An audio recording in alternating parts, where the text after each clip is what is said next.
Morning everybody, welcome to Solo ReacTalk. This morning I'm going to be reacting to a video requested by Helsing507. It's called Hierarchy Problem, a realistic reimagining of the Black Mesa incident made on the NuclearPotato YouTube channel. Yes, if you guys want to check out the original video as well as NuclearPotato's YouTube channel, the links are going to be in the description below.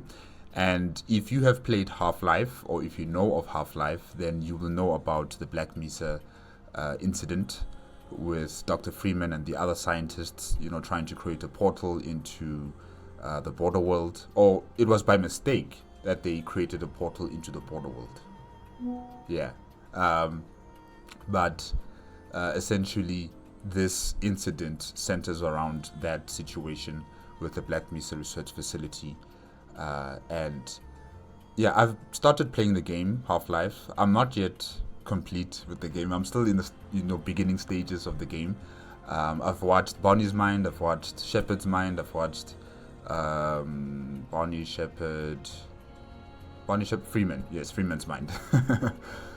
So I know a bit about Half-Life. And yeah, let's start with this video. Hierarchy Problem, a realistic reimagining of the Black Mesa incident by NuclearPotato. Okay, let's start. 3, 2, 1, go.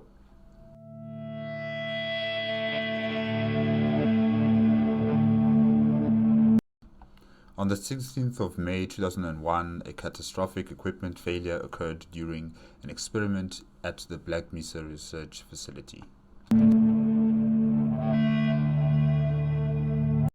Outside, it was a minor earthquake. The world was unaware of the disaster unfolding, which would forever change the course of human history. Yeah.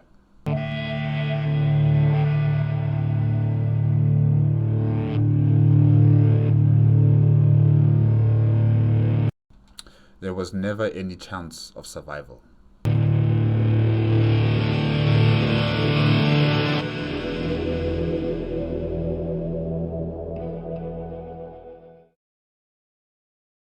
The Black Mesa Scientific Laboratory was established in 1952 at the site of a former Army Air Corps test range in the plains of San Agustin, 75 miles west of the city of Socorro, New Mexico. Wait, 1952. Okay. New Mexico. The state of New Mexico. Right. The laboratory was established at the directive of both the Atomic Energy Commission and the state government of New Mexico. The AEC desired another laboratory to compete with Los Alamos, while New Mexico wanted a new laboratory to be managed to some extent by a New Mexico university. The laboratory was initially managed in large part by the Lockheed Corporation, with civilian science operations managed by the University of New Mexico. Contract changes in 1964 would lead to the Atomic Energy Commission assuming management alongside UNM. Okay, so in the beginning, the facility was you could say it was a public-private partnership. The public side would be the government in terms of the state of New Mexico and the other state institutions, and then the private side would be the Lockheed Corporation. Okay. Is Lockheed a parastatal of the U.S. government, or is it a private company? I'm not entirely sure, because I've heard of this name before, the Lockheed Corporation, in terms of military and technological aspects. Yeah, maybe I'm mistaken about that, but in the comment section you guys can correct me. But yeah, I'm just wondering, is Lockheed a parastatal of the U.S. government, or is it a private company? But essentially, the beginning of the facility was a public-private partnership. All right. Facing Lockheed. The early focus of Black Mesa was on aerospace engineering and national security research, bolstered by the dawn of the nuclear and missile age in the 1950s. Black Mesa grew further in the 1960s with the construction of rocket assembly and launch facilities. Wow. Okay, a place that's not NASA, a place that's not part of the U.S. military, have their own rocket platform and launch systems and have their own rockets. Okay, wow. In 1966, a secondary facility was opened in Pueblo, Colorado, in order to facilitate the construction of a linear particle accelerator and other experiments not suitable for the main facility. A linear particle accelerator in the 1960s. Huh. I thought that type of technology only began existing in the 2000s, or maybe I'm wrong about that. Huh, wow. As the facility continued to grow, the scope of research expanded. The laboratory was designated a national laboratory by Congress in 1975, but did not adopt the name. Instead, it was renamed the Black Mesa Research Facility. In the late 70s and early 80s, Black Mesa undertook the construction of a new supercollider in the United States, backed prominently by Fermilab scientists. Ultimately, Black Mesa's Colorado campus was selected for the collider, based on its location and pre-existing facilities. Construction began in 1986 on the Heavy Relativistic Supercollider, nicknamed the Pueblotron, a supercollider which would be the world's largest and most energetic. The Pueblotron completed construction in 1998 and began operations soon after. At the end of the Cold War, Black Mesa shifted a large part of its focus from defense research to other civilian fields. Black Mesa achieved a major particle physics breakthrough early in the year 2000, with the first successful observation of the Higgs boson particle at the Pueblotron, gaining the institution public prominence. As of 2001, Black Mesa's primary site employs approximately 16,000 staff, and the accompanying city of Black Mesa is home to around 21,000 residents. The BMRF is jointly managed by UNM and the Department of Energy. The laboratory's main fields of study include alternative energy, robotics, computing, aerospace engineering, space exploration, materials science, and other multidisciplinary research. So by this time, they were fully funded by the government. It was no longer a partnership between the private sector and the public sector. This was now fully being funded and, there was oversight by the government, in terms of the funding that's been given to this facility. All right. But I'm sure the military is still there. They're still hovering, just, looking for anything that the Black Mesa Research Facility is creating that could be advantageous for them, in the future in terms of military equipment. Yeah, anything that can be utilized for the military, I'm sure. The launch facilities are shared through interagency collaboration between Black Mesa and the Air Force Space Command, primarily conducting launches on polar orbits. It continues to be a pioneering scientific institution and is one of the largest and most advanced in the world. Wow, NASA is being put to the sideline. The way the Black Mesa Research Facility has so much investment, so much technological progress has been created in this facility compared to what's happening in NASA or any other, governmental institution that focuses on science and technology. Black Mesa is just beating all of them. Teleportation had always been a major focus of clandestine study for Black Mesa since its establishment. Much of it was carried out in secrecy from the Lambda Complex, a sprawling underground bunker built under the ranges of the Tularosa Mountains, 10 miles out from the rest of the research facility and city. The highly secretive work carried out in the Lambda Complex was under the cover of a Department of Defense weapons project that was, itself, classified. The teleportation methods of the time were cumbersome, energy-intensive, and generally ineffective in terms of the distance or the mass that could be transported. However, organizations including DARPA and the Department of Energy felt that the technology had potential. Project Khonsu was a major teleportation project begun in 1986 with the primary goal of establishing an alternative method for point-to-point teleportation on Earth. The early stages of the project were based on research conducted at the Oak Ridge National Laboratory, with several researchers from ORNL offered work at Black Mesa to facilitate it. Now imagine they were truly successful in this endeavor, to create this teleportation technology that would be able to teleport you from one location to the next, and they were able to further advance on that technology without interfering with the border world. Until when they began experimenting with far more powerful teleportation devices and they began entering into the border world, that was the end for all of us. That was the catalyst to our destruction. But if there was a way for them to circumvent the potential of entering into the border world, and they were able to achieve teleportation, and it was going to be used as a commercial, technology for America and then eventually the rest of the world. I mean, the possibilities are limitless.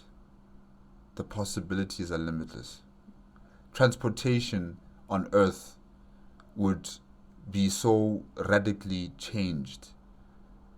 We won't need roads. We won't need planes. We won't need vehicles of any sort. We won't need trains. We would be teleporting from one point to the next. Our cities, our towns, they would have less congestion, like almost non-existent. People are just going to be walking. People are going to be taking their bikes, on the small little streets that are now created, in replacing those big highways and those big infrastructure built for vehicles and trains and aeroplanes.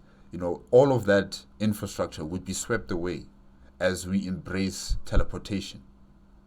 And then you can think about going to the moon using teleportation technology, creating a facility there on the moon for teleporting back and forth from Earth to the moon. And then we increase it further into the solar system. And then beyond the solar system. Really, it would have been something amazing for all of us. It's such a shame that that future never came to us. Oh well. The aim of these early tests was to establish the feasibility of a novel new teleportation method, referred to as a dimensional relay. In 1989, the project team successfully teleported a test object between 2 points in a laboratory without any observed loss of coherence. While DARPA had already been a major driving force behind the teleportation projects at Black Mesa, this test demonstrated capabilities far beyond previous experiments, resulting in greatly increased funding. Around 1992, work was completed on the High-Energy Ionic Displacement Array, commonly called the HIDA, or simply the machine. In effect, the displacement array would theoretically allow for teleportation over unprecedented distances. Associated with the HIDA are a series of high-powered transmitters used to study the ionospheric effects of the device. Over the following years, Black Mesa would include instruments on NASA orbital satellites, which would also be used to characterize and monitor the effects of the displacement array. Data produced by the Linear Accelerator at Black Mesa's Pueblo campus was vital in the construction and operation of the device. The first 3 tests of the device were unsuccessful, as the device was consistently unable to establish a stable connection between 2 points. Each test of the HIDA produced slight RF interference, typically disturbing television transmissions in the region. During the 4th test on December 28, 1992, a catastrophic anomalous antimatter collision event occurred, causing significant damage to the array and resulting in some minor seismic activity. Additionally, 2 personnel members were seriously wounded in the incident. Wait, but this is not the main event incident. I don't think so, not yet. Data from the incident was successfully recovered, which revealed that, for a period of roughly 7 seconds, the HIDA accidentally made contact with a physical, extra-dimensional space. Internal conflict erupted in the Project Consu team, with a significant number believing that continuing the project would be too dangerous, given the incident in December. Now, if you've played Half-Life, then you know that from this discussion that they're having here, they finally eventually proceeded with another test that would connect, Earth into this alternate dimension, which is the border world. And that is the final test, or should I say the final catalyst to the incident in the Black Mesa Research Facility. Yeah. The potential ramifications of continuing were unknown. Others were concerned about the ethics of the United States military being involved in a nominally civilian project. There's no such thing as civilian in this situation. You are funded by the government. You are in association with the military of the United States of America. There's just too many vested interests from the government side in this project for it just to be a civilian project. No, it's no longer a civilian project. This is a joint venture, and the majority shareholder, which is the government, in association with the military, have the final say. I think they will push for you guys to continue further. Yeah. The focus of Project Consu also came into question. After months of debate and infighting, it was decided that the project was to proceed with a new focus. The primary goal was now to establish contact with the extra-dimensional space, now referred to as the border world. Dissatisfied, many members of the team withdrew from the project and resigned from their positions at Black Mesa. The next several years were spent further analyzing the data as well as repairing the HIDA and constructing several additions to the device with the goal of stabilizing the interdimensional connection. After several more tests of the device, first contact was made with the border world on March 21, 1995. Robotic probes confirmed that a terrestrial planet with suitable temperatures and a breathable nitrogen-oxygen atmosphere existed on the other side. Images sent back revealed striking purple gas clouds in the night sky, leading to the informal name of Zen, which was then corrupted to Zen with an X, which stuck. Okay, so maybe I'm wrong. I made a mistake. I thought, in the second test, that's when the main incident occurs, but it's not. It's not yet happening, not just yet. They're exploring the border world, essentially. And so far, so good. It looks like it's safe. So I'm still waiting for the trigger, for that moment when the incident finally occurs. Yeah. These initial probes also noted the presence of crystal formations with anomalous readings. It appeared that Zen was a planet that was either tidally locked or had a remarkably slow rotation rate. The overall stellar position of Zen was unknown, as very few stars were visible in the sky, being blocked by a larger, darker gas cloud. Manned expeditions began later that same year. Research missions were initially very short, typically lasting no more than 4 hours at a time before teams were recalled. As alien plants and animals were cataloged and documented, many samples were brought back to Earth for analysis. Of particular interest were the crystals observed prior. The discovery of the Zen crystals was considered to be a major success of the project to the Department of Energy. While the crystals were still highly enigmatic in nature, it could be determined that the crystals were capable of generating large amounts of energy, making the crystals a strong candidate for a potential clean energy source on Earth. The DOE increased funding for the project in order to facilitate further study of the crystals. Research Station Harmony was established in 1997 to allow for continued exploration of the border world. These crystals, I think I remember Dr. Freeman, when I was playing the game Half-Life, in the first opening of the game, as Dr. Freeman goes to the office or goes to the research facility and he's going to be testing out with the HIDA. Yes, there was a crystal that he had to eject into the teleportation system. I think that's the crystal that is being discussed about here by NuclearPotato. Okay, all right. So it adds more power. It's a powerful energy source. Okay. The station was constructed into a series of empty underground lava tubes. Facilities quickly expanded to include laboratories and habitation areas. Exploration of Zen was supported by a complement of rocket-launched, remotely piloted vehicles and multiple electric buggies referred to by research staff, not entirely incorrectly, as golf carts. Later, in 1997, a survey group exploring a rock formation several miles west towards the daylight side discovered several small metal artifacts, which had been exposed to the elements for years. Initial visual inspection revealed the artifacts to be bullet shells, with further analysis determining it to be a 5.45 by 39mm cartridge, the standard of the Russian AK-74 rifle. So the Russians were in the border world years before the Americans? Wow. Okay, so where are they now? Where are the Russians? Do they have their own, FOB in the border world, a forward operating base, or what? Further, the cartridge bore a head stamp indicating that it was manufactured at factory number 270, a plant in Luhansk, Ukraine, from the time when it was a Soviet republic. Man, Russia really was here years back. They were here way before. Why did they stop the project? Why did they stop, further exploring the border world? Their search was mounted for any other items, such as more shells or magazines or even the rifle, but none were found. Despite the implications of the discovery, nothing more came of it. The US government chose not to inform Russia about the discovery. But they know. They know. They were the ones who sent a mission into the border world, so they know, of course, about the existence of the border world. I'm sure the government of Russia knows. Discuss with them. Tell them that, yeah, we've been here too. But because it's America and Russia, they distrust each other. Yes, they might have a joint venture with the International Space Station, but, something like this, something this important, yeah, I think, these two countries will just keep themselves silent about it. They're not going to discuss about it, which is unfortunate. It is very unfortunate.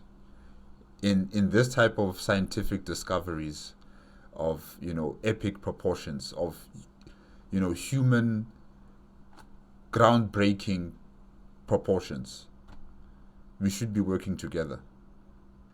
We should be working together. During aerial RPV surveys in 1999, a foreign structure was discovered to the west of Harmony Station, which had been initially mistaken for a natural formation.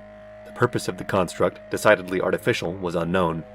It was not until 2000 that a formal expedition was mounted to the structure. Though the structure was uninhabited, it was considered a sign of intelligent extraterrestrial life existing somewhere on the planet, as demonstrated by alien computers and other artifacts discovered at the site.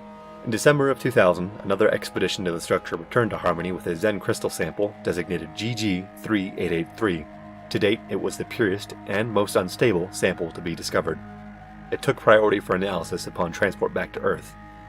That must be the sample that Dr. Freeman used. An antimatter spectroscopic analysis of the sample was initially set for May 4th, 2001, but it was delayed until May 16th. Dining room, bedroom, and dinette sets at reasonable prices.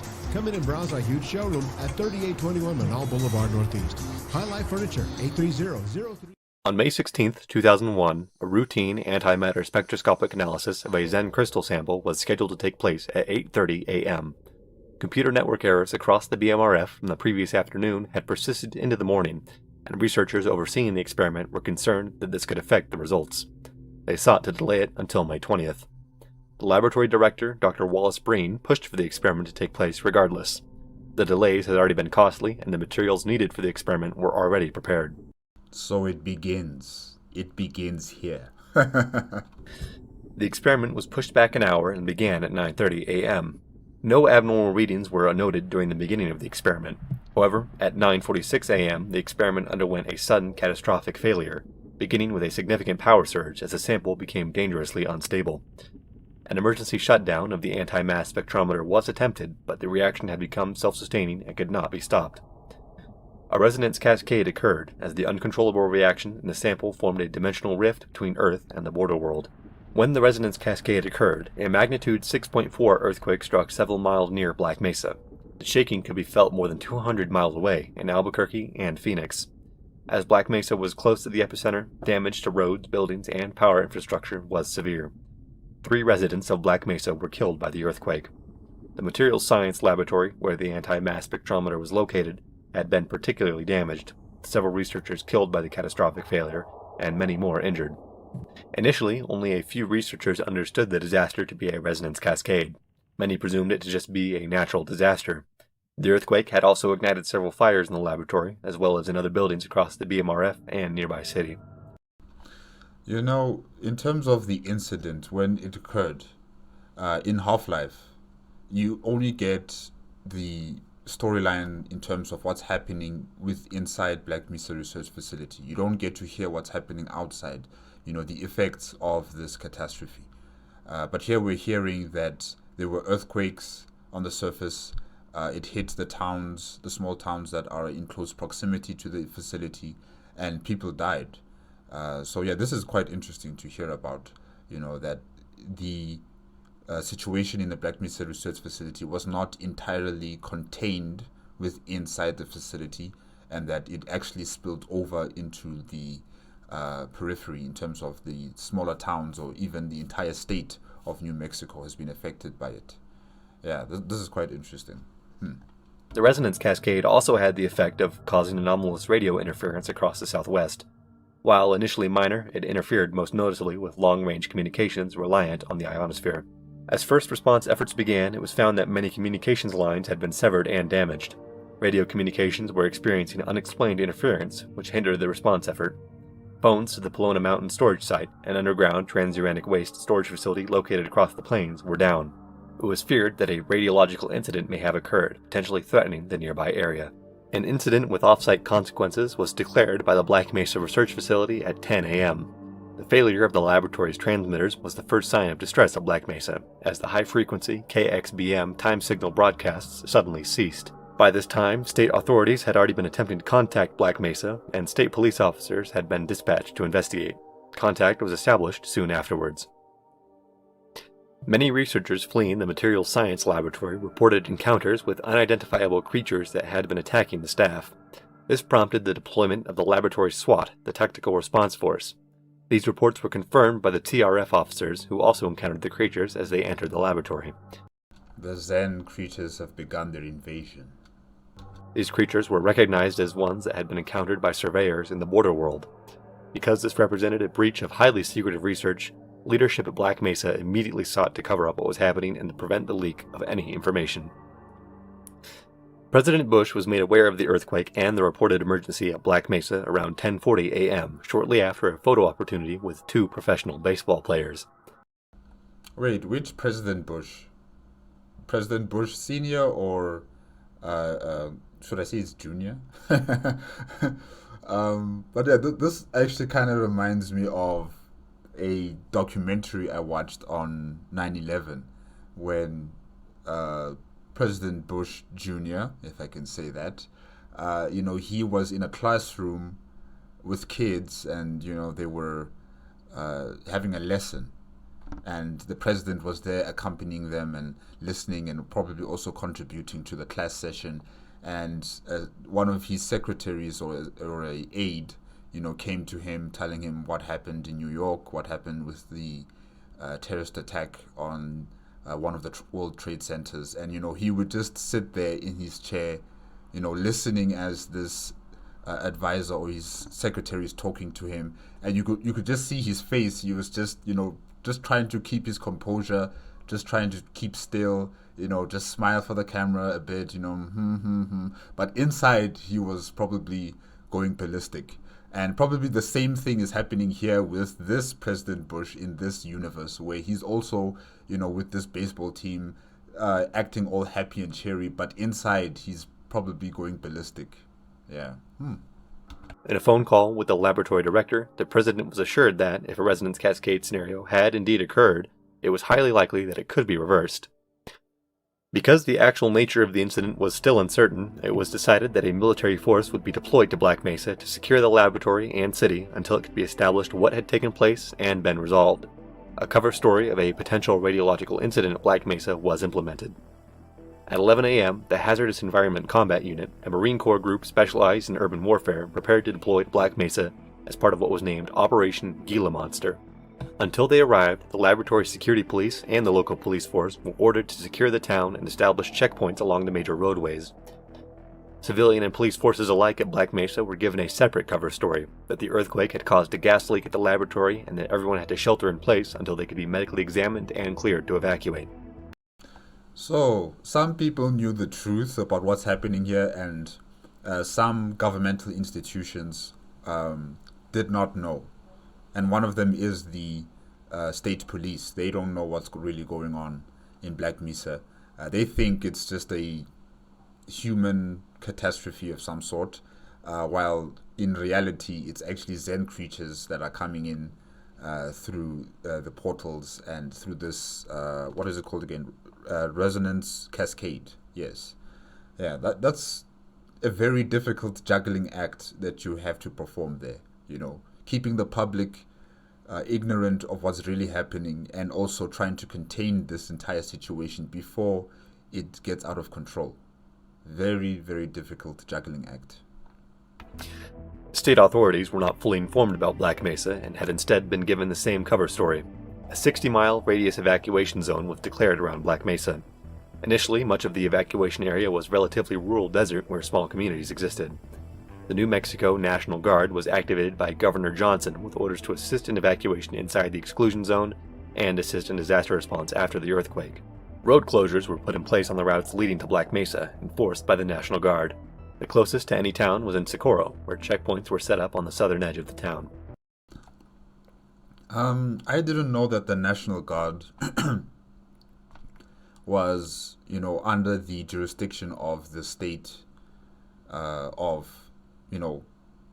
the state of New Mexico. I thought the National Guard was under the jurisdiction, or being controlled by the federal government. I didn't know that the state government had its own National Guard that has authority, vested in them by the state of New Mexico to do as they're expected to do. I thought that, the National Guard was only under the command of the federal government. But yeah, this is interesting to hear about.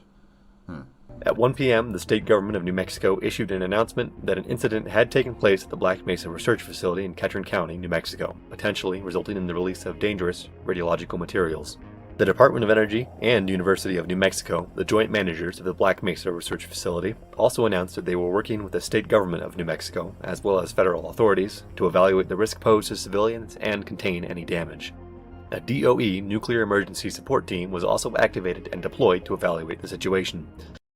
In terms of the federal agencies, G-Man, which agency does he belong to again? Is it the CIA? And have the CIA been, in should I say, like, in connection with the Black Mesa Research Facility since the very beginning, or have they only taken interest in the Black Mesa Research Facility once this incident has begun? But I know that G-Man already has the teleportation technology, and he's been utilizing it, throughout the Black Mesa Research Facility. So, and he's also been there, talking to doctors and that type of stuff. So, yeah, I'm just kind of, concerned that the CIA have been, working in this facility from day one, it seems. And yeah, it's just sounding a bit suspicious there. Maybe because I don't trust G-Man. I don't trust G-Man at all. But yeah, this federal institution of the CIA in this organization of, the Black Mesa Research Facility, it is very suspicious. Because isn't the CIA meant for, espionage and for covert operations? What are they doing in a science and technology facility? Yes, they have teleportation technology. Yes, they're gaining, fauna and flora from the border world. And yes, they are creating advanced, technologies. But I don't know, how does that connect with G-Man and the, federal government federal institution that he works for, the CIA. I don't know, how does it connect with those two. But G-Man is here. Miscommunication between each agency led to Black Mesa itself announcing that there had been no appreciable release of radiation and that there was no present danger. The appearance of an alien creature, commonly referred to as an incursion, was poorly understood. The brilliant flash which occurred just before their appearance emitted EM radiation capable of interfering with electronics. Additionally, it was found that, for about 30 seconds before an incursion, the air in a specific area became highly charged with static electricity, measurable with electrostatic field meters. Field meters were thus distributed to as many personnel as possible. The static discharges were also capable of setting some areas of dry grass around Black Mesa on fire. Several small fires were soon burning uncontained, threatening the city and laboratory. The quarantine hindered efforts by firefighters from Ketron County and neighboring fire districts, as they were initially not granted access to the area. Yeah, this juggling act is becoming even more and more difficult now. Very, very difficult. In the initial hours following the disaster, more unusual creatures had begun to appear at Black Mesa. Initially, it seemed to be limited to what was deemed wildlife of unknown origin. Is that a Vortigout? I think that is a Vortigout. Okay. This wildlife alone did not pose a substantial threat to those at Black Mesa, but some encounters had resulted in severe injuries and even death. This changed significantly at 1:47 p.m., when the first combat death at Black Mesa occurred. And in 2001, social media was not really prevalent. There was no Twitter, there was no YouTube, there was no Instagram, there was no Twitch, there was no any of these social media, apps that we use today. And there also weren't any smartphones, really. Yes, there were cell phones, but not to the level that we have right now. So information dissemination is very limited. And it's also in the monopoly of the media. And I'm sure the government is going to be pressurizing the media not to show everything, not to go deeper into what's happening in the Black Mesa Research Facility. And they're going to try and contain this as much as possible. Have their spokespersons from the different institutions to tell their own narrative, their own story about what's happening in Black Mesa Research Facility. And the public will be none the wiser because, they don't have an alternative source of information in terms of this entire situation. But yeah, for now they'll be able to juggle this entire situation, and try to contain it as much as possible before it gets out of control, before it gets out of hand. Yeah. A squad of protective force officers were patrolling the laboratory complex when they encountered a bipedal alien, which seemed to be speaking. Sergeant Campbell was attempting to speak to the alien when it attacked him with an electric discharge. The group retreated and found that Campbell had been severely wounded, dying of cardiac arrest. As the alien incursions now presented a much clearer danger, the decision was made to pull back from the laboratory to better protect the townsite. An evacuation of Black Mesa began at 2 p.m. The Department of Energy was still unwilling to risk any leaks and did not permit evacuations by personal vehicle.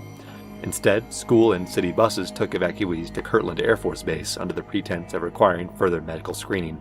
2 Northwest Airlines flights were chartered in order to facilitate the evacuation. Those living on the outer edges of the city were relocated and provided temporary accommodations at the schools and churches at Black Mesa after being told that there was a risk of exposure to the gas leak in those areas. The nearby villages of Sand Basin and Coyocan, which had previously fallen under the quarantine order, were permitted to evacuate after it had been established that no residents witnessed anything unusual. A team of researchers was formed with the goal of studying the resonance cascade and finding a way to reverse its effects. Several scientists that had withdrawn from Project Kansu were contacted and returned to Black Mesa to provide their valuable expertise. The International Atomic Energy Agency announced at 2 p.m. that it was inquiring as to the significance of the radiological incident at Black Mesa. Soon after, the Nuclear Regulatory Commission released a statement that it was working closely with the IAEA to respond to the radiological incident, but that an ongoing national security situation took precedence. The FAA closed the airspace roughly 50 nautical miles around Black Mesa at 2:40 p.m. In a statement issued by the FAA, the closure was due to similar national security concerns from the ongoing situation at Black Mesa. Aircraft from Kirtland Air Force Base helped to enforce the restrictions. Marines of the Hiku 1st Battalion, Charlie Company, Detachment Yankee, arrived at Black Mesa by C-130 from Kirtland Air Force Base at around 3 p.m. They were accompanied by FBI special agents from the Albuquerque Field Office, who had been directed to help determine what had happened at Black Mesa. The Marines quickly secured the laboratory. Hiku Alpha Company, a larger force transported by helicopter from Camp Pendleton, had arrived by 5:30 p.m. The response efforts were further hindered by a lack of communication and organization between the different groups present at Black Mesa. The Marine Corps, Air Force, Army National Guard, DOE Protective Force, and the local police department and medical center, and even the numerous fire stations, often did not share standardized radio frequencies or channels.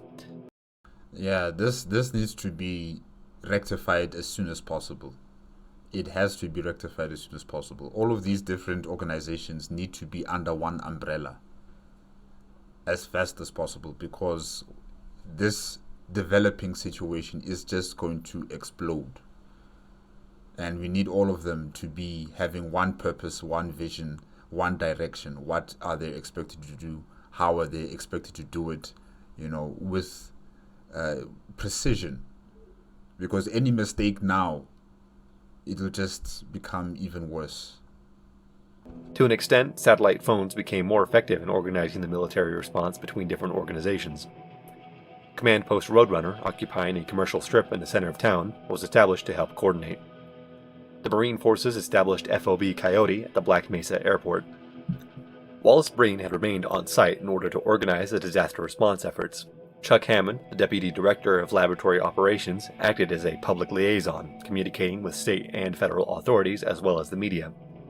The FBI, investigating whether the incident had been a terrorist act, interrogated members of the Material Science Division, including Drs. Vance, Kleiner, and Freeman. However, no evidence of terrorism was found, and the prospect was safely ruled out.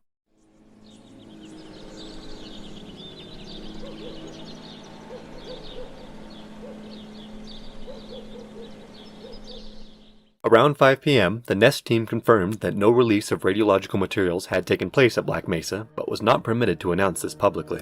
Governor Johnson announced in a press conference that the release of radioactive materials had been minimal, again contradicting other statements from Black Mesa, and detailed the disaster response efforts.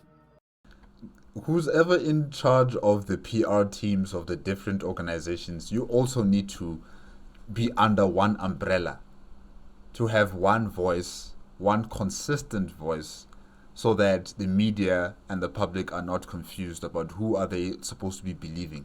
Must they believe the state governor, or must they believe the head scientists of Black Mesa Research Facility, or must they believe the federal government? Who are they going to trust? So you guys also have to, come under one umbrella so that you have one voice, one vision, one purpose in how you're going to dispense this information to the public. Yeah. The evacuation orders for the areas surrounding Black Mesa were not lifted, and the quarantine remained in place. Despite official statements to the contrary, state government officials had been angered by the lack of communication from federal authorities overseeing the disaster response at Black Mesa, especially after inspectors from the State Emergency Management Department were denied entry into the quarantine area. It was believed that the alien incursions were limited to Black Mesa and the surrounding area. However, as early as the afternoon, the effects had already begun to spread far. 70 miles west of Black Mesa, a resident of the Fort Apache Indian Reservation, Frank Carter, discovered what he described as a leech feeding off of one of his catches. It was a specimen that he had never seen before and was certain it wasn't native to New Mexico. A leech? I'm thinking maybe this is a head crab, but it could be something else. Oh gosh. Stay away from that. Kill it if you're possible to, kill it. The researchers studying the resonance cascade made a startling discovery at 6 p.m. The alien incursions had, up to that point, been occurring in a specific radius around Black Mesa, generally in a seemingly random pattern. However, the incursion radius was expanding, and alarmingly quickly. If not reversed, it was estimated that the effects would encompass the entire state within a week. However, a plan to reverse the resonance cascade had been formed. Vital data from the resonance cascade had been recorded by instruments at the Lambda complex, which was now considered dangerous to enter. The DOE, still confident that the situation could be resolved, was also unwilling to allow Marines to enter the Lambda complex. It was decided that an Air Force special infiltration team would be deployed to Black Mesa and assist in retrieving the data. The plan also called for the repurposing of a rocket which had been undergoing preparations to launch within the next several weeks. The payload of the rocket was a satellite which carried equipment which, when modified, could have been used to reverse the resonance cascade and seal the dimensional rift. I think I remember this from Freeman's mind. Dr. Freeman launched a rocket into space. I think that's the rocket that's been talked about right here. At 7:20 p.m., the exclusion zone was widened from 60 miles to 115 miles, now encompassing Native American reservations in Arizona, as well as numerous cities and towns within New Mexico, which had been serving as evacuation shelters. New shelters were established, with one of the largest being on the campus of the University of New Mexico. FEMA disaster medical assistance teams were activated to assist in disaster response efforts. Radiation screenings were conducted on evacuees arriving at these shelters. The expansion of the radius was accompanied with an announcement from the NRC that it was carried out as a precautionary measure out of concern that smoke from the wildfires near Black Mesa may have been contaminated. Shelter-in-place orders were issued for municipalities within New Mexico downwind of the smoke. The government of both the United Mexican States and Canada made requests for additional information regarding the release of radiological materials at Black Mesa, which the evacuations seemed to suggest to be severe, despite official statements otherwise. This is really going to become a problem. If they thought they could contain it in the state of New Mexico, they failed in that attempt. Now Canada is asking questions. Probably also Mexico is going to be asking questions. And then it's going to spill over into, far greater general public in terms of the world at large, as they're also going to start asking questions like, what is going on in New Mexico? What's going on? President of Mexico, Vicente Quesada, expressed that the information was essential for mounting a potential response in northern Mexico. As part of the quarantine, partial closures were put in place for interstates I-10 and I-25. The I-10 was closed to only essential and evacuating traffic from Las Cruces to Arizona, with checkpoints being established to enforce these restrictions. Similar checkpoints were established along the I-25, with the highway now closed from Las Cruces to San Antonio. For much of the day, the disaster had largely gone under the radar. However, the expansion of the evacuation zone brought significant media attention towards Black Mesa, and the inconsistent explanations given by Black Mesa and the state. Chuck Hammond was interviewed near the edge of the new exclusion zone, where he issued the statement that any danger from the situation at Black Mesa was minimal, and that the new evacuation orders were, again, a precautionary measure. Later, at 8:30, President Bush and Secretary of Energy Bill Richardson held a press conference where they aimed to dispel rumors surrounding Black Mesa. The exact nature of the situation at Black Mesa was becoming increasingly uncertain.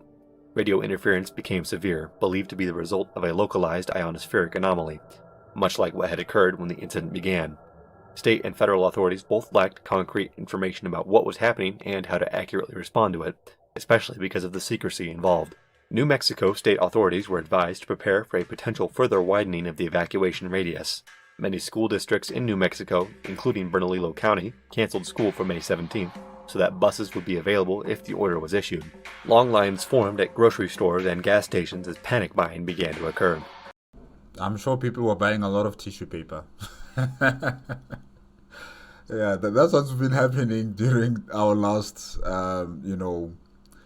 tango with a virus. I forgot the name of the virus now. It was COVID. Yes, COVID-19.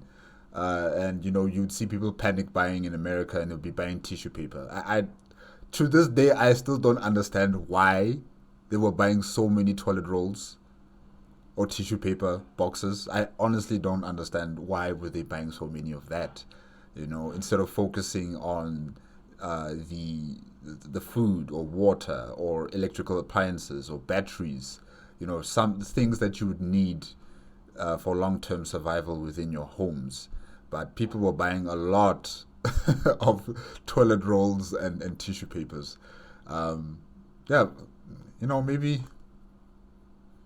Maybe people need to take a number 2 or a number 1 a lot in America. I don't know. But if you run out of toilet rolls or tissue paper, you can just use newspapers. Use newspapers, use other forms of paper. Of course, make sure that it won't cut you, but yeah. Sorry guys, I'm digressing. I just remember that from the COVID times, how people were just panic buying and buying tissue papers. Yeah.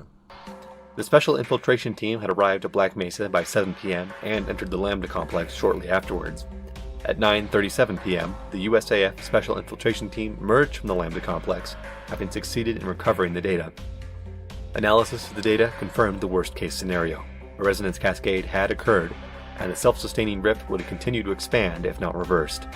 Worse still, the longer the rift existed, the more powerful it became, decreasing the chance that it could be successfully reversed. Unable to contact the correct receiver due to the interference, the researchers used the KXBM transmitter complex to broadcast a high-power message with instructions. Because it was broadcast over shortwave, the message was received by some amateur radio operators in the Southwest.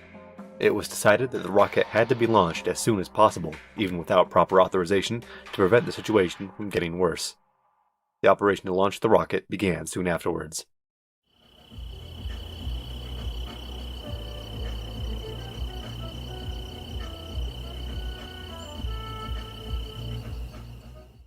I like the music.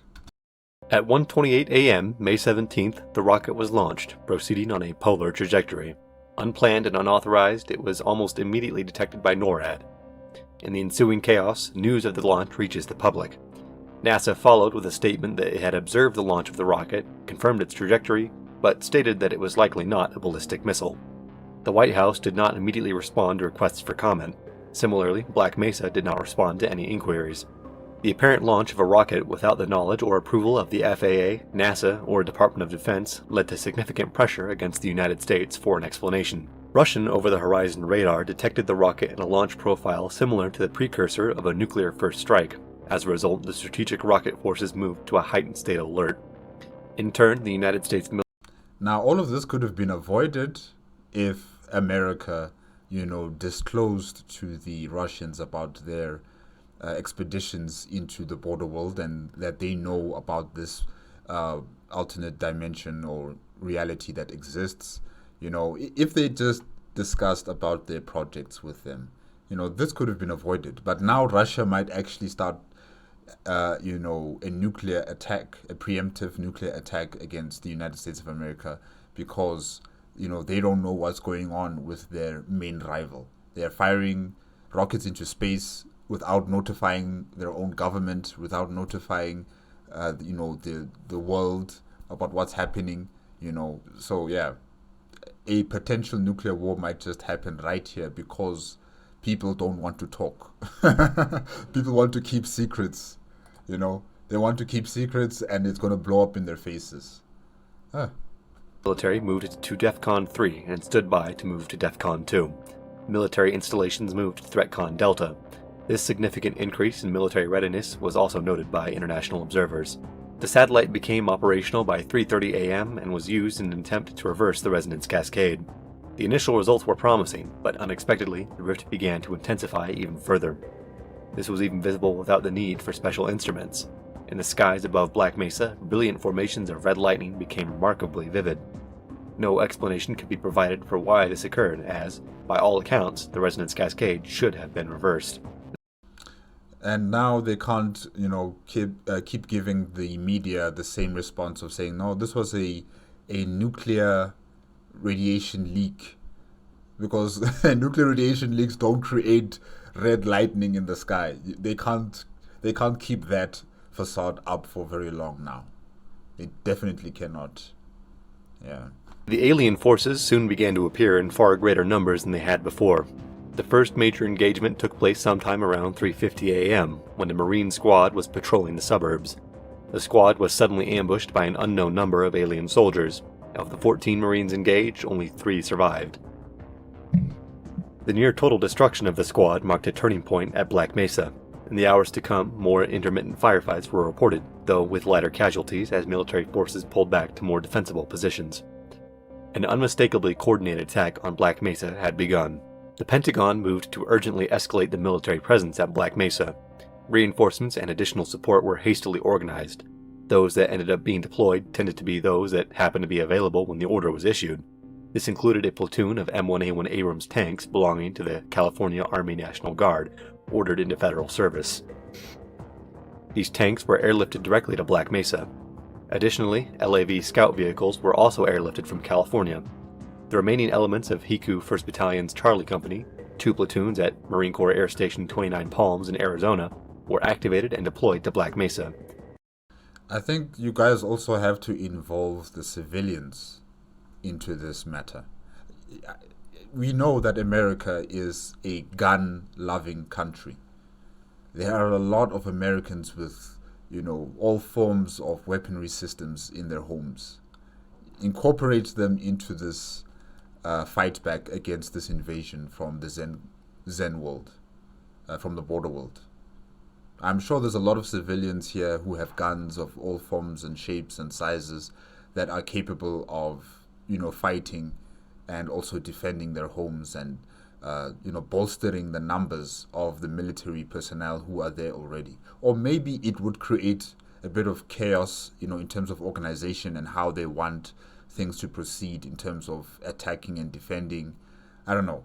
But I'm just saying that, maybe you might need to start incorporating the civilian militia into this, defense of the Black Mesa town and the entire state of New Mexico.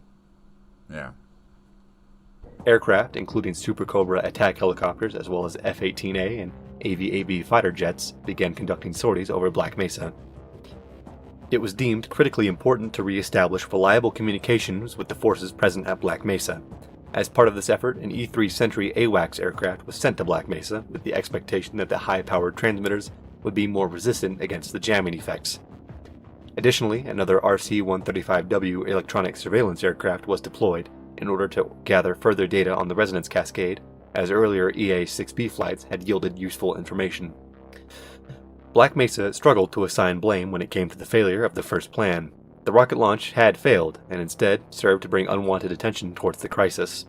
Ultimately, Black Mesa was granted the authority to do whatever was necessary to reverse the resonance cascade before the situation got any further out of hand. The BMRF was critical to these efforts, as it possessed the necessary equipment and facilities to deal with it. Alarmingly, it was also confirmed that the rate of the incursion zone's expansion had increased dramatically. New estimates indicated that the entire state would be encompassed within several days, if not sooner. The surrounding states around New Mexico, the other states that are around New Mexico, why don't they also send their National Guards soldiers to the state of New Mexico to bolster the numbers of the National Guard that's already fighting, in the state of New Mexico? And also the federal government, why don't they start sending more military, personnel over to that situation? Or maybe they are in the process of doing that. But yeah, the closest states to the state of New Mexico also need to assist. They are closer, they'll be there far quicker, and yeah, they need the help. NASA issued a statement at 5 a.m. confirming that the rocket carried a civilian payload on a polar orbital trajectory. It had been determined that the satellite posed no threat to other objects in orbit. Chuck Hammond appeared to give another statement. The recent military movements to Black Mesa had been noticed, and when asked, Chuck Hammond explained that the military action was in response to a national security situation at Black Mesa, and did not elaborate any further. His statement was backed by representatives from the state and federal government, but privately, New Mexico state authorities became increasingly concerned about the lack of transparency regarding Black Mesa. Shortly before sunrise, a majority of the armored reinforcements had arrived and were now preparing to become combat ready. For the moment, the conflict seemed to have stabilized, with military forces now having regrouped and evacuations of the civilians progressing. However, the president was dismayed that the evacuation had progressed so slowly, and thousands still remained at Black Mesa. Transport aircraft from nearby air bases were deployed to Black Mesa to airlift civilians, but many of these aircraft did not have the necessary time to prepare. Okay, so why don't you also incorporate airlines? The airline companies that are in close enough proximity to the Black Mesa town and to the entire state of New Mexico. Why don't you also incorporate those airlines? Your United Airlines, is that what it's called? Yeah, United Airlines, and other forms of private companies that have got large planes that are capable of taking a lot of people on board. Yeah, bring them in. Bring the civilian sector into trying to get these people out of that state as soon as possible. Don't only depend on the military to do it, because this is getting out of hand now. It's getting to the point where the civilians are going to be under threat as this resonance cascade continues to expand, and more of the Zen creatures teleport in onto Earth. And in that state in particular, it's going to be even more difficult to fight off what's happening and also get the civilians out as soon as possible. So bring in other people. I know this might risk, information leaks, but we are reaching a point where you guys can no longer contain this. You can no longer contain this. So you gotta do something as soon as possible. More than 10,000 evacuees would arrive at Kirtland, Holloman, and Cannon Air Force bases, taking up temporary residence in tents, hangars, and the barracks on base. One family at Kirtland had opened up their home to more than a dozen families from Black Mesa. Base personnel and dependents were provided little information on the evacuations, but still worked diligently to ensure that they were taken care of. At 6:53 a.m., FAA long-range radar stations in New Mexico began to track multiple unknown objects in the airspace above Black Mesa. The objects had appeared without explanation and were confirmed to not be the result of a radar anomaly or system fault. 2 Marine F-18s, which had been patrolling the airspace, were diverted to investigate, where they then made contact with a reported flying manta ray, an aircraft that didn't have any visual means of propulsion or flight. The aircraft began to behave aggressively and tailed the rear F-18. The pilot only had seconds to react before electronic systems on his plane spontaneously failed, resulting in a total loss of control, forcing the pilot to punch out. His aircraft crashed in an evacuated area of Black Mesa to the north. In the confusion, it was thought that a friendly fire incident had occurred, but it was quickly confirmed that the manta ray had attacked the F-18 with electrical arcs. A Northwest Airlines evacuation flight, Northwest 1008, was ordered to scram south away from Black Mesa. Okay. Reports of the incident reached the Pentagon and the FAA. Poor communications had given the military the impression that far greater amounts of alien aircraft were active above Black Mesa. All alien aircraft were deemed hostile and cleared to be destroyed. With the apparent presence of enemy aircraft within U.S. airspace, Cheyenne Mountain entered lockdown, sealing its blast doors in an emergency situation for the first time in decades. The military moved to... Last time I heard of Cheyenne, mountain range, that military base in there was during Stargate. Stargate SG-1 and Stargate Atlantis and Stargate Universe. Yeah, that's the last time I've heard of that facility. So yeah, it's good to hear that it's been incorporated into this video as well. DEFCON 2, and the Canadian military moved to a heightened state of alert. In order to protect civilian air traffic, security control of air traffic and air navigation aids was implemented at 7:40 a.m. A national ground stop was ordered, closing U.S. airspace and forcing all civilian air traffic to land immediately. The FAA stated that the ground stop was ordered due to dangerous weather conditions in U.S. airspace. Anomalies, similar to radar blooms, would also begin interfering with weather and air traffic control radars across North America. 70s and 80s down south. Overnight lows tonight in the 40s and 50s in the mountains, 50s and 60s everywhere else. Tomorrow a little cooler, 60s and 70s for the most part. At 10:20 a.m., a major attack began on the Catron County Courthouse building. The courthouse had been taken over by the Marines and was being used as billeting. Much of the Marine forces were caught off guard, but were successfully able to repel the attack with minimal casualties. However, new alien ground forces had appeared during the attack, equipped with more dangerous weapons and armor. It had become clear that an invasion was taking place, but the alien military had provided no indication of what its goals or demands were. The alien forces would assault other important positions in increasingly larger numbers, using shock and awe tactics and ambushes extensively. Though the alien military took casualties at a far higher rate, the attacks were relentless. As soon as one group was eliminated, another would appear to take its place. Yeah, because, they're clones, essentially. The Zen creatures here are just foot soldiers that have been cloned over and over and over again from a mass production of, cloned Zen soldiers, foot soldiers. The grunts, the Vortigaunts, and other forms of Zen creatures that are now teleporting in. They're just clones from a mass conveyor belt of production. If I remember correctly from Freeman's Mind, the episodes that I've been reacting to. I remember when Freeman went back into the border world and he, saw all that was being created, in terms of the foot soldiers of the Zen creatures, how they were produced, how they were in these like barrels or containers until they were to be released into whatever battle situation that might occur. And Freeman would be going through those places, and some of those containers would just pop, and you just find one of these creatures just coming out and attacking him. So yeah, the Zen creatures here come from a mass conveyor belt of clone production. National Guardsmen began to report seeing aliens in evacuated towns such as Truth or Consequences and Silver City. By midday, it was still believed that the fight for Black Mesa could be won. The alien forces seemed to attack primarily by ground, keeping tactical superiority in the hands of the military due to its strong air support. The alien air units which had appeared earlier that morning were still rare and generally passive, but this would soon change. Infestations of alien biomatter had also been discovered at Black Mesa, typically found in tight confined spaces, such as ventilation systems. Larger infestations would also form outdoors, such as the alien trampolines, which appeared to be deliberately placed or grown by alien forces. The situation at Black Mesa had begun to fully unravel by 2:30 p.m. Alien soldiers were appearing in such great numbers that the forces at Black Mesa were taking increasingly heavy casualties and fights with ceaseless enemies.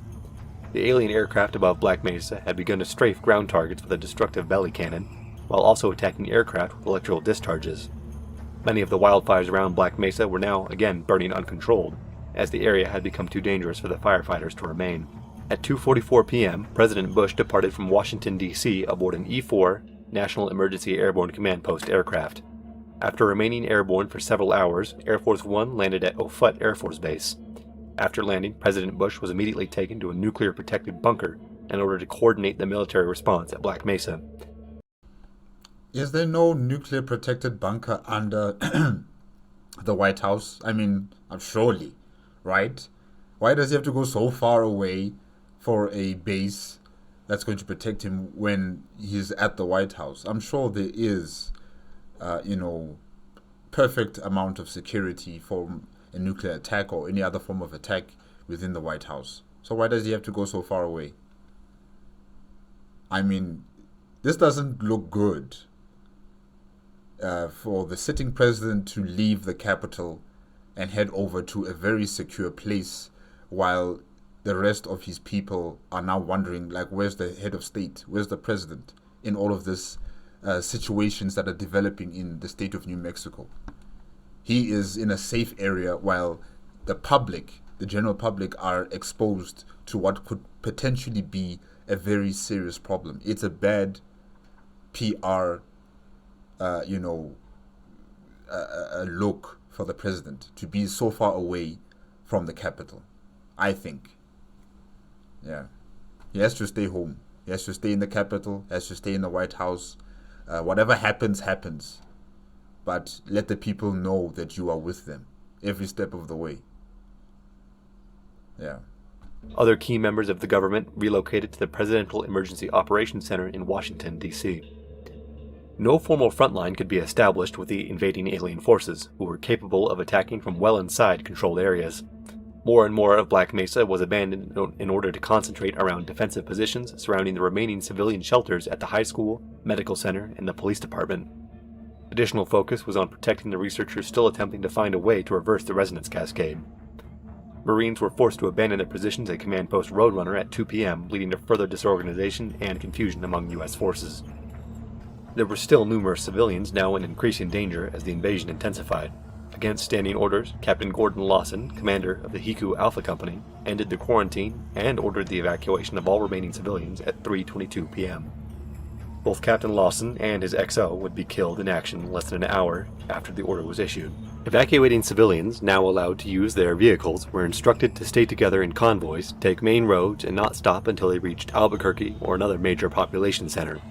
At this time, they were not yet aware of how far the crisis was spreading, with many believing that it was still contained around Black Mesa. Wildfires were now blocking the road to the west of the city, further complicating the situation. The only viable evacuation routes were now by going east on State Road 12 or by air. The airlift effort was also intensified dramatically. Most helicopters were used to carry civilians to the airport, who could then board transport aircraft and the chartered passenger jets. All of the seats from both of the Northwest Airlines aircraft were removed in order to fit as many people as possible. The situation had become so desperate that civilians began to raid tool sheds and garages for any kind of weapons to defend themselves with. The owner of a local gun store saw fit to simply give away all of his firearms. Yes, that's good. That's really good. Because usually people in this type of crisis, they would still think in a capitalist mindset to say, I'm going to make a killing here. I'm going to make a lot of money from these desperate people. But no, the gun owner, the shop gun owner, decided that, you know what, this is a very serious problem. We need everybody who is capable of handling a gun to have a gun right now. Yeah, I like that. While police and guard force armories were looted by the officers that used them. Aerial visibility was incredibly poor as a result of the wildfire smoke. Despite the extreme risk, aircraft continued to provide support for those on the ground. In the midst of the fighting, theoretical physicist Gordon Freeman had attained a borderline messianic reputation among the soldiers and Marines at Black Mesa, as a man who could not be killed. Despite lacking any formal combat training, his abilities and aim in combat were seemingly unrivaled. Go Freeman! Go Freeman! It was frequently remarked that anyone who wanted to survive had to follow Freeman. In an attempt to maintain air superiority and provide ground support at Black Mesa, anything that could be made combat ready on short notice was sorted. Even a flying training squadron of the German Air Force stationed at Holloman Air Force Base, equipped with F-4 Phantoms and Panavia Tornadoes, was involved in the frantic air battle above Black Mesa. These engagements had already spread far outside of Black Mesa and were being witnessed by travelers on the interstate highways and outlying roads. And at this point, in the early 2001 period, there weren't any drones, right? There weren't any of these combat drones that we see like in today's world. Yeah, so it's just pilots with their aircraft, whatever they can have flying in the air to fight against the Zen creatures. Oh, okay. Wow. One of the first wide-reaching reports of alien attacks in New Mexico came around 3 p.m. from an unidentified woman on her car phone calling a local talk radio show who had witnessed a soldier being killed by an alien soldier in Belen, a town south of Albuquerque. While the initial spread of this information was limited, it quickly began to garner increasing attention as the hours progressed, especially once it had been verified that the report was credible. Like, imagine it was in our time of social media. This would have been the biggest explosion of, news coming out of the United States of America. Like, there would be no way of containing something like this. It would be catastrophic. Internationally, the world would be turning upside down. Okay, maybe some people would just believe that this is just a movie. It's just a trailer for a new movie that's coming out. Yeah, I'm sure there'll be many people who would start thinking that way. But, as time goes by and they realize that, it's not a joke. It's not some sort of trailer for a movie. And this is actually real. Chaos, pandemonium. It would be unbelievable. Earth would definitely never be the same. And, it would be a chaotic situation far faster than any government would be able to adapt to or to control, because, social media is instant. It's instant communication, instant, updates. It's instant live reconnaissance about what's happening on the ground.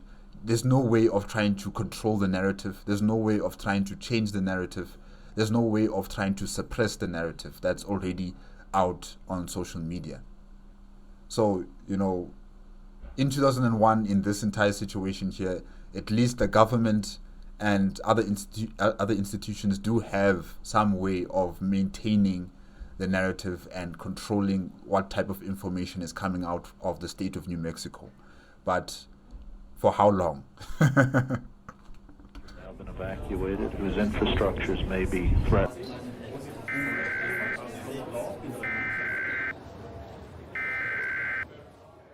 By 3 p.m., it was clear that the situation was rapidly spiraling out of control. Hopes of holding Black Mesa were fading as military forces took unsustainable casualties against an enemy that fought in ways the military was not prepared for. An emergency operation was devised to destroy the laboratory and city through a massive bombing campaign. Alert crews at Barksdale Air Force Base in Louisiana and Dyess Air Force Base in Texas scrambled to their aircraft, with massive formations of B-52s and B-1s taking off soon afterwards at around 3:15 p.m. They would hold in the air, awaiting the order to begin their bombing runs. Government communications channels broke down as a result of false reporting and continued system faults. As a result, it was no longer understood what was being fought in New Mexico. Facing an apparent existential threat and a full-scale invasion of the southwestern United States, the military was moved to DEFCON 1 status. U.S. nuclear forces, including submarines, bombers, and missile silos, were put on alert status, anticipating a nuclear attack by a foreign power. False and mistaken reports had also begun to circulate in the news. One report stated that Air Force One, with the president aboard, had been shot down over New Mexico by terrorists on the ground, or that the plane had been intentionally hit by a hijacked aircraft. Another report stated that a powerful explosion was seen in New Mexico, which many took to mean that a nuclear attack had taken place. There was very little reliable information on the crisis unfolding in New Mexico. By around 4 p.m., skirmishes were taking place on the streets of Albuquerque, Santa Fe, and Las Cruces.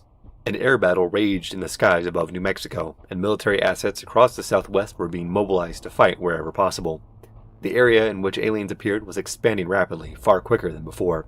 The alien wildlife was appearing in even greater amounts. Cities thought to have been far outside the incursion radius were now suddenly being attacked.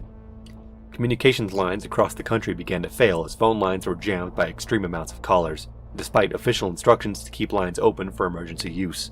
Nationwide telephone networks were overloaded to the point that, in many cases, they failed outright, taking days to repair.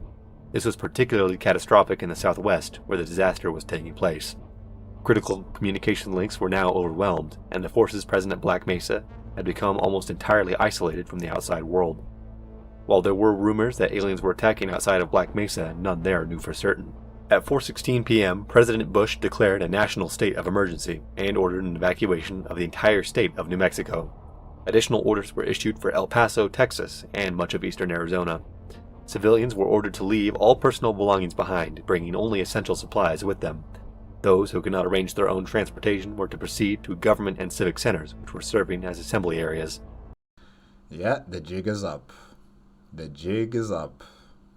Just tell them the truth. Just tell the people the truth.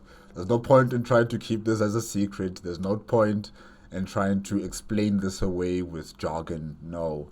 Just tell them we did an experiment. It failed. And now there's extraterrestrial life on Earth. We are fighting them back. It's hard. We might not win, but we are fighting. Simple words. Don't make grandiose speeches and put in words of just complexities. No, just make it as simple and as concise as possible. The people will understand. They might be angry, they might be terrified, but at least they will understand what's going on. Why is there so much activity in the state of New Mexico? And the fact that it's expanding to other states now. Yeah. The jig is up. The rest of the continental United States was ordered to immediately shelter in place and prepare for a potential evacuation. Whether or not the alien invasion would continue to expand wasn't known. Police and military forces began to patrol the streets of cities and towns well away from New Mexico, providing security against a threat they knew little about. In many cities, tornado sirens were activated to alert the public. The declaration of a national emergency coincided with the nationwide transmission of an emergency action notification. All TV and radio programming across the country was interrupted to broadcast the message on repeat, interrupted only by presidential addresses and emergency instructions. The message would continue for several hours before a termination code was transmitted. At the same time, Operation Gallant Eagle began. This was a massive, large-scale operation involving the activation of National Guard and Reserve forces nationwide, with active duty forces moving to full mobilization in order to launch a counterattack against the alien forces in the southwest as quickly as possible. Finally. Many of the National Guard and Reserves were ordered to provide security in American cities and towns. A nationwide air defense operation was launched to support it. The threat posed to civilians had been deemed too substantial to continue maintaining the official story. At 5 p.m., President Bush addressed the nation through teleconference from Offutt Air Force Base, where he disclosed the presence of an unknown enemy force at Black Mesa, which forces of the United States military had been engaged with since the beginning of the crisis. The address had been planned for shortly after the emergency action notification was issued, but system faults in the emergency alert system prevented it for nearly 50 minutes. President Bush strongly desired to only address the nation from the White House, but uncertainties about the invasion kept him from moving. That's why I said you should have just stayed there. You should have stayed in the White House. I don't know why you're going to a military base, that's got this bunker that's going to protect you from nuclear attack. I'm sure, like I said before, I'm sure the White House has something similar under, the building. So why don't you just stay there? Stay at the command and control center of your country, which is the White House. Politically speaking, the White House is your forward operating base. It's your bastion. It's your castle.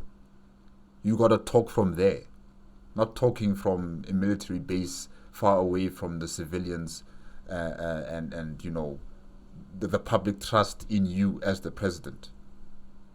You need to be where you were voted into power, and that is the White House. Anyways. This time, President Bush was briefed on the possibility of using nuclear force to halt, or at least slow, the invasion in New Mexico if it became necessary. The nuclear option was considered, but not implemented, due to the risk it posed to civilians in the area.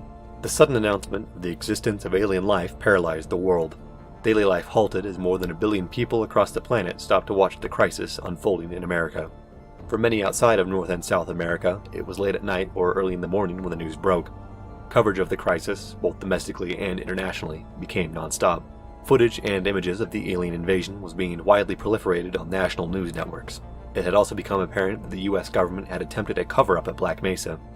The notion of the attack alone, a sudden invasion without any clear objectives or motives, immediately caused a worldwide panic. To the public, what would have been a relatively local nuclear disaster only hours ago had suddenly exploded into an invasion by an alien military. Information on what was happening at Black Mesa or in New Mexico was not clear, fueling further panic and wild speculation. In the US, the emergency action notification was preventing normal broadcasting from resuming, again hindering the spread of information. The evacuation of New Mexico was an extremely rushed operation. Shelters in Texas, Colorado, and Utah were hastily assembled and would be unprepared for the large amounts of refugees. Highways were jammed as around 1.8 million attempted to flee the state on disastrously short notice. Both interstate lanes were used to direct evacuees, while others evacuated by rail on Amtrak trains. You know, I like how NuclearPotato has shown us, these images of news reports or directives from governments, or should I say from the United States government to other, institutions. Yeah, I like these images that he's showing us here on the video. Really, it just puts you into this story. It immerses you into it. And you kind of have the understanding of the calamity that's unfolding, in this entire video, if I could say that. So yeah, it's good. This is good. I like this. Air Force fought to secure airspace to allow for the safe passage of evacuation flights. The Civil Reserve Air Fleet, ordinarily used to facilitate military airlifts, had been activated in order to support these evacuations. By 5 p.m., the fighting in Albuquerque and many other New Mexico cities was intense. Footage of the burning Albuquerque Plaza building was being broadcast worldwide. Civilians with firearms were instructed to assist military and police forces. Elements of the Mexican army were mobilized to help protect and evacuate civilians in the northern municipalities of the state of Chihuahua. Though the invasion forces were primarily concentrated in Black Mesa and some of the nearby surrounding areas, alien wildlife had begun to appear more than 300 miles away from Black Mesa. This included parts of southwestern Colorado, southeastern Utah, almost the entirety of Arizona, and a few areas in western Texas. The northern regions of the Mexican states of Sonora and Chihuahua were also affected. Though most encounters simply involved alien wildlife, a considerable number of small scouting parties had begun to appear and inflict damage wherever possible. Amidst the chaos and confusion, the true horror of the crisis was becoming apparent. The death toll was estimated to be in the thousands and was quickly climbing. The alien military had provided no clear indication of what its goals were, and showed no restraints in attacking unarmed civilians. Worse still, it was being reported that the U.S. military was losing the battle. It was reported that they're losing the battle, but we're not entirely sure if that's actually factual. If it is factual, I think the president will have to, ask the public to also join in on this fight. Because like I said before, Americans love their guns. There's a lot of Americans who have all various types of weapons. I'm sure they're going to welcome the opportunity to use them on a threat that is, potentially going to destroy their military. I'm sure there's a lot of people in that country who will welcome the permission from the federal government to say that, you know what, if you have a gun and you know how to use it, and you have transportation, or we will give you transportation as we send more forces over to New Mexico, you can join us. We need you. We need the civilian militia to be with us on this mission. You need more people there. And your neighbors, Mexico is close, is very close to the state of New Mexico. Ask the Mexicans for help as well. Ask them to bring their forces in as well. Canada, also, come. Although it will take you guys time to come all the way down south, but come. Bring your forces and help us defeat these creatures. Get as many players as possible around you to help you on this threat. Don't think you can do it alone. Don't be that arrogant. And then eventually, if this continues any further, you're going to need the United Nations. You're going to need everybody. Yeah.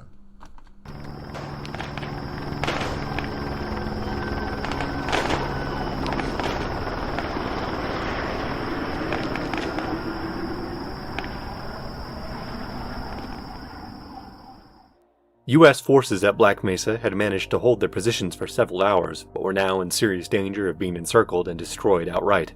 An offensive operation successfully ensured that the forces trapped around the high school, which had come under siege, were able to escape and rejoin the forces towards the south. Fighting was intense along North Arroyo Boulevard, the main route in and out of Black Mesa, critical for the evacuation. Massed alien assaults also took place at the airport with the apparent goal of stopping the evacuation.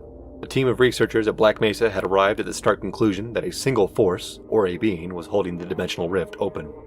In fact, it was now believed that the rocket would have sealed the dimensional rift, but this force had intervened and deliberately worsened it. They believed that the last remaining option was to enter the border world, locate the being, and destroy it. A special squad was prepared, composed of anyone willing to embark upon what was clearly stated to likely be a suicide mission.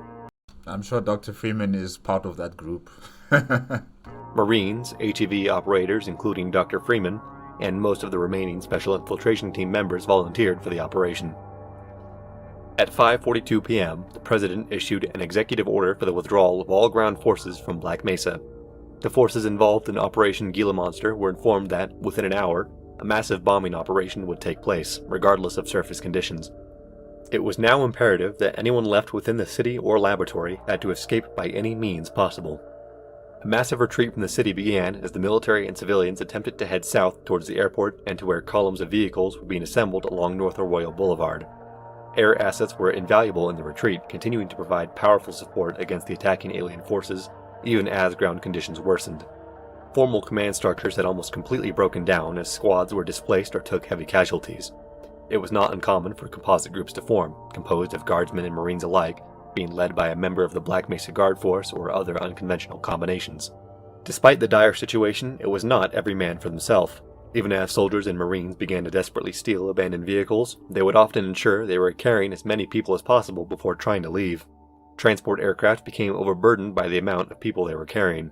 Looting was widespread as many sought to collect supplies before escaping. Many of the few unfortunate enough to not be able to evacuate chose to either run into the desert, wilderness, or hunker down in the basements of houses far from the laboratory, expecting that they would be at less risk of being bombed. The squad assembled by the researchers entered the Lambda complex at 6 p.m. None of those who entered were ever seen again, and the Lambda complex would soon be rendered inaccessible by airstrikes. It is still not known how many took part in the operation, as they were lost in the long list of casualties. The main element of the bombing formation arrived early at 6:30 p.m., beginning the indiscriminate destruction of the research facility and city below. Fortunately, most of the remaining ground forces had successfully been evacuated at this time. However, the crisis was far from over. The state evacuation was failing, especially in the cities of Albuquerque, Las Cruces, and El Paso, where fighting caused catastrophic gridlock on the roadways. The highways in these cities often became clogged with abandoned vehicles as people attempted to escape the fighting and seek shelter wherever possible. There were some civilians who refused or were unable to evacuate for a variety of reasons. Some hadn't received or understood the alerts and were left receiving information through word of mouth. Others were too scared to try and evacuate. Law and order had broken down despite attempts by police forces and the National Guard to maintain order. In terms of evacuations, I don't think it will ever be perfect. You can try your best to get as many people as possible out of this entire situation, but in a situation like this, with utter pandemonium and people thinking about themselves and people who are just terrified about what's going on, it's almost impossible for you to have a perfect evacuation of an entire city, or towns or small villages. It will just be very difficult. So they're trying their best in this type of situation. Yeah. The fog of war was intense, and both military personnel and civilians had exceedingly little knowledge of the disaster or what was even happening. Soon after sunset at 8 p.m., massive failures occurred in the state's electrical grid, leaving many major cities in the southwest without power. Blackouts became prominent across the western United States as the electrical grid struggled to compensate. By this time, nearly 100,000 people were still in Albuquerque alone. The attention of the military soon shifted from evacuations to trying to establish shelters of last resort wherever possible, as it became clear that evacuating was no longer feasible. Some of the largest of these shelters were in the Albuquerque Sunport, the buildings surrounding the Civic Plaza, Kirtland Air Force Base, and buildings on the University of New Mexico campus. Other smaller shelters would form in buildings ranging from homes to warehouses to supermarkets, run by groups of refugees or disjointed National Guard squads. It was around this time that evacuees from Albuquerque began to arrive at shelters outside of the state, bringing their first-hand accounts of the invasion with them. Even then, the full extent of the disaster unfolding in New Mexico was still unknown.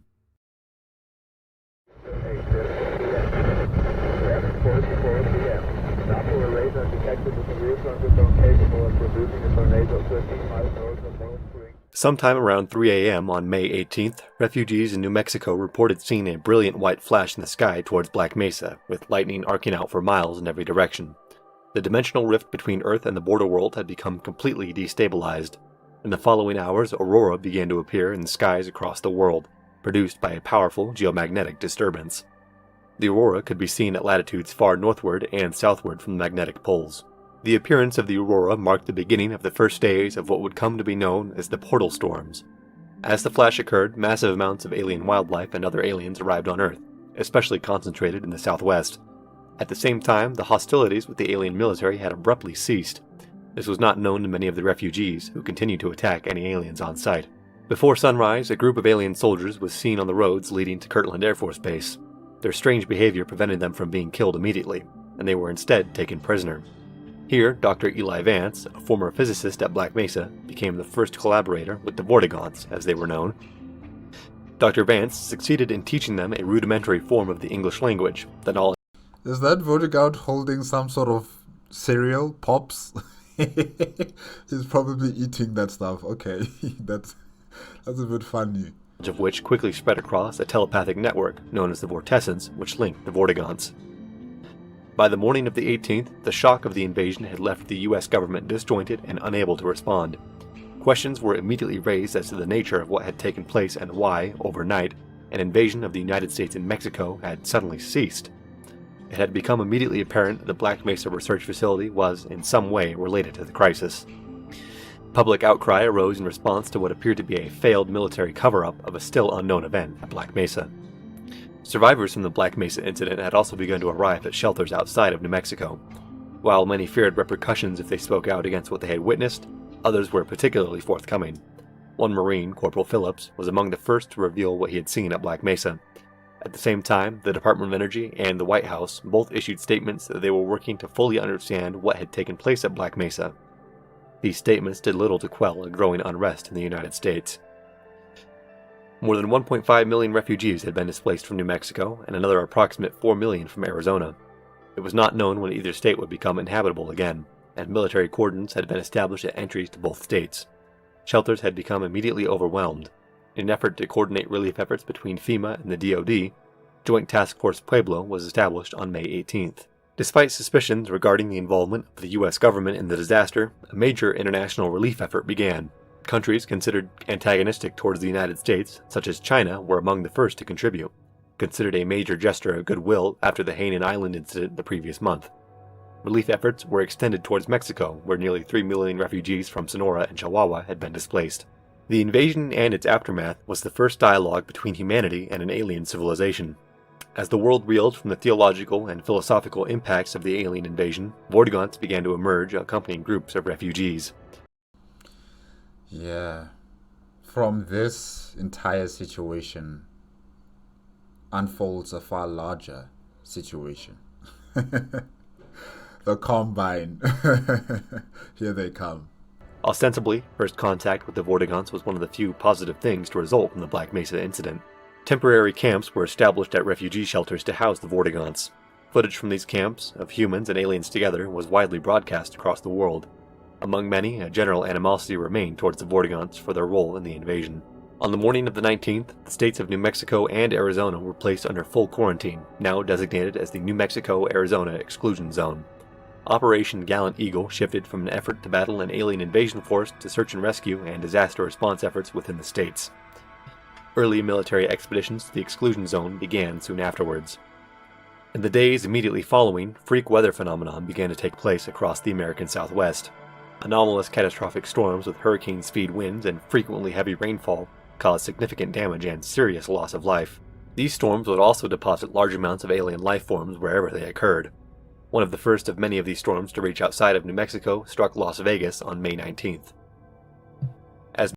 So the cascade is still expanding. Military forces began to arrive in the cities of Albuquerque and Santa Fe on the 20th. They reported the discovery of infestations of alien life in the cities, similar to those that had been discovered at Black Mesa. Alien plants and biomatter, which struggled in the direct sunlight outdoors, thrived in the shade and insides of buildings and underground infrastructure. Similar infestations were also discovered in Phoenix, Flagstaff, and Tucson. And now you can imagine, people have to be dealing with barnacles. They have to be dealing with head crabs and other forms of fauna and flora coming from the border world. But especially the barnacles, just hanging on the ceiling and waiting for you to come by and it eats you by strangling you and hoisting you all the way up to its mouth. You know, these pests need to be eradicated, especially the barnacles. Aerial reconnaissance of Black Mesa revealed that a massive infestation was taking place in the facility and had already rendered it almost entirely unrecognizable. It was deemed too dangerous to return to Black Mesa until an unknown point in the future. On May 24th, President Bush held a speech to a joint session of Congress and addressed the nation. He spoke primarily regarding American unity in the aftermath of the disaster and the triumph of the American people against an invading military. The speech was highly divisive, and many believed it failed to sufficiently address what had happened at Black Mesa. The United States government continued to deny responsibility for the events of the Black Mesa disaster until May 30th. An unknown source, believed to be a researcher at Black Mesa, leaked a series of documents pertaining to Project Kansu, revealing that the United States had long been involved in teleportation research which it understood to be dangerous, and even possessed research stations in the border world. Yeah, I don't know who is advising the president, but you have truly failed, in your job. You've truly failed in your job. And the president himself is also failing in his job. The people are not stupid. They're not stupid. They're not cattle that you can corral, in your particular direction. When something like this has happened, you just have to come out with the truth. Stop trying to make more lies. Stop trying to direct attention somewhere else. Stop giving them a pat on the back when they are hurting, when they are suffering. Give them the truth so that they can have closure and understanding about what was happening in the state of New Mexico and part of Texas and Arizona. Bring them into your confidence. If you really want them to trust you, just give them the truth. After the documents and several other leaks, civil unrest erupted across the nation. A massive demonstration took place in Washington, D.C., demanding government accountability, which became violent as protesters clashed with police and the National Guard. They should have demanded for his resignation, the president. They should have demanded for his resignation. Riots broke out in other major American cities, prompting a nationwide dusk-to-dawn curfew. A number of cities were effectively placed under martial law until order could be restored. The unrest continued to worsen over the following days. Famously, a number of National Guard elements deserted their posts, claiming that the government had failed the Marines and soldiers who had fought and died at Black Mesa. During the unfolding chaos, groups of researchers from Black Mesa sought asylum in nations which did not hold extradition treaties with the United States. The U.S. was no longer in a position where it could pressure these nations to release the researchers. Freak weather phenomena continued to spread across the globe, commonly causing widespread devastation. Portal storms had spread across North and South America by May 25th and began to strike Western Europe and Eastern Asia by the 30th. By mid-June, the portal storms had now become a global event, inflicting damage on an unprecedented scale. A global refugee crisis had begun as the storms displaced tens of millions of people across the world. The United Nations declared the portal storms a global crisis on the 1st of June. Facing massive public scrutiny, President Bush controversially announced on June 4th that he would not resign. He pledged to begin congressional investigations on the Black Mesa disaster, which would hold those responsible accountable. A politician is a politician who is a politician. That's all I'm going to say. Most major rioting in the United States had then ceased, but the distrust towards the government remained. In many cities, candlelight vigils for those who had been lost in the invasion were contrasted against continued anti-government demonstrations. The first inquiries began in the following weeks, but the overall congressional investigation was expected to be lengthy and take place over multiple months. Over those months, the portal storms continued. Freak weather phenomenon resulted in the worldwide indefinite shutdown of air travel. Storms disrupted supply chains, and the threat of food insecurity became a major concern even in the United States. Many nations would be forced to enact programs to ration gasoline and other consumer goods. In America, the refugee camps which had first opened after the Black Mesa disaster had continued to grow, as refugees were now left permanently homeless. The infestations of alien life which had been observed in New Mexico and Arizona were now being found worldwide, posing significant risk to those who came into contact with them. But now that they have a communication level diplomacy with the voter guards, right? Why don't they ask the voter guards on how to, bring this entire situation under their control? because with these storms that are occurring, more and more of these creatures are teleporting on Earth. Now, why don't the Vortigaunts teach humans how to defend themselves from these things, how to control them if that's possible, or for the Vortigaunts to assume control over these things, over these creatures that are teleporting on Earth, Since you have this talking stage and communication with the Vortigaunts, ask them for help. Ask them for help. Many attempts were made to find effective ways to contain these infestations, but ultimately the only solution which could be found was to burn and destroy them when they occurred. An international research effort, spearheaded by scientists from the Oak Ridge National Laboratory and Kurchatov Institute in Russia, attempted to find ways to stop the portal storms and once again seal the dimensional rift, as had been attempted at Black Mesa. Despite massive support from national governments and extensive private funding, these projects struggled. Still, initial results were promising. It was hoped that sometime before the end of the year, a solution to stop, or at least mitigate the storms could be found.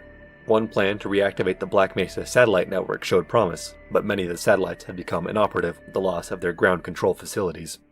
The day when the resonance cascade would be reversed would never come.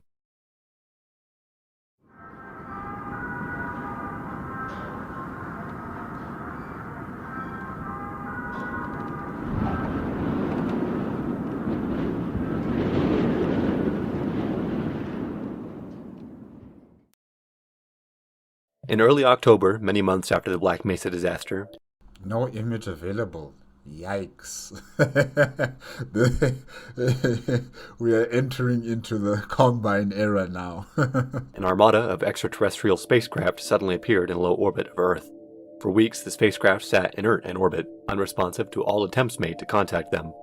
Some feared that the alien invasion force had returned, while others thought that a benevolent civilization had arrived to rescue Earth. Benevolent? Ha! Rescue? Ha! Desperate and increasingly fanatic attempts would be made to contact the spacecraft, but all failed. The spacecraft belonged to an interdimensional alien empire, the name of which in human languages roughly translated to the Combine. This initial time in orbit was primarily to collect intelligence on Earth's military capacity before an invasion. After several days of inaction, the spacecraft suddenly flared to life and immediately began to jam all EM frequencies, demanding the immediate and unconditional surrender of all military and irregular forces, warning that any resistance would be met with immediate lethal force. Over the next 7 hours, precise orbital strikes were carried out against military, logistical, and civilian targets. Military installations were systematically destroyed in rapid succession. Armories, bases, and command centers were all eliminated before any response could even be mounted. Millions of military personnel across China, Russia, and the United States were killed as a result of the orbital strikes alone. Infrastructure, primarily that of transportation, electricity, and water, was targeted next. Limited terror strikes were carried out against civilian targets, including landmarks and major cities. Orbital strikes continued as Combine ground and air forces began to clean up any remaining military forces. The fighting was disorganized and desperate, with all of Earth's forces completely unprepared. The primary forces that remained were, for instance, the jets that were already on patrol, and the soldiers who happened to be away from their posts. In only 7 hours, Earth... What about the Navy? We're not hearing anything about the Navy of the different nations across the world. I'm sure there are naval vessels out on sea, and there are some submarines that are also, far deep below the oceans. I'm sure, from what they have, they can use as a counter-strike against the Combined vessel, but maybe it won't be enough. Maybe it just won't be enough. Governments had been crippled. In the United States, both President Bush and Vice President Cheney were missing. Speaker of the House, Dennis Hastert, became the acting President of the United States. He, alongside... They are missing, or are they killed in action? That's strange. I'm sure they must have ran away to another bunker somewhere, Yeah, they must have just left to some sort of bunker. Maybe to the Cheyenne mountain range, probably. The remnants of the United Nations chose former Black Mesa Laboratory Administrator Wallace Breen to oversee the surrender of Earth's military forces. Though there was scattered resistance from various remaining insurgent forces, a unilateral Combine occupation of Earth had been established in only 7 hours. The scattered resistance would continue fighting for some time, but by all accounts, the war was won by the Combine. The Combine occupation was set upon a mandate of rescuing humanity from itself. The newly established number cities at remaining former urban centers served as refuge from the horrors of the portal storms, forcing dependency on the totalitarian Combine government for protection. Outside of these cities, the existence of outlanders was passively tolerated. However, these outlanders lived in squalid conditions, struggling with starvation and disease. For reasons only known to the Combine themselves, the Earth's oceans were drained a substantial amount, lowering the global sea level substantially. How? How were they drained? And where was all this water taken to exactly? Man, the Combine. Terrifying. This act served primarily to prove the dominance of the Combine over humanity. Over time, the Combine worked to erode human culture and keep the new population constantly disoriented and confused. Citizens would be frequently moved from one city to the other, and when the occupation first began, mass relocations across entire continents took place. Earth's militaries and police forces were subsumed and became volunteer stabilization delegates, responsible for giving the occupation a human face. However, the occupation was not without amenities. Basic rations of food, clothing, and housing were provided. Employment could always be found in Combine-administered cities, which would allow citizens to purchase higher-quality consumer goods, and the ability to improve one's quality of life. But we are not free. We are not free. Obedience to the Combine was frequently rewarded. In some cities, it was even possible to obtain personal or communal automobiles. In the years since the Black Mesa incident, many elements had been corrupted and mythologized over time. The lambda symbol, which had been seen on the suit of Gordon Freeman, became an icon of survival to the scattered underground resistance groups. Indeed, Gordon Freeman himself attained the status of a folk hero. As the initial occupation force withdrew, Earth regained a semblance of human governance. With the future uncertain, humanity would continue to eke out a meager existence under the Combine.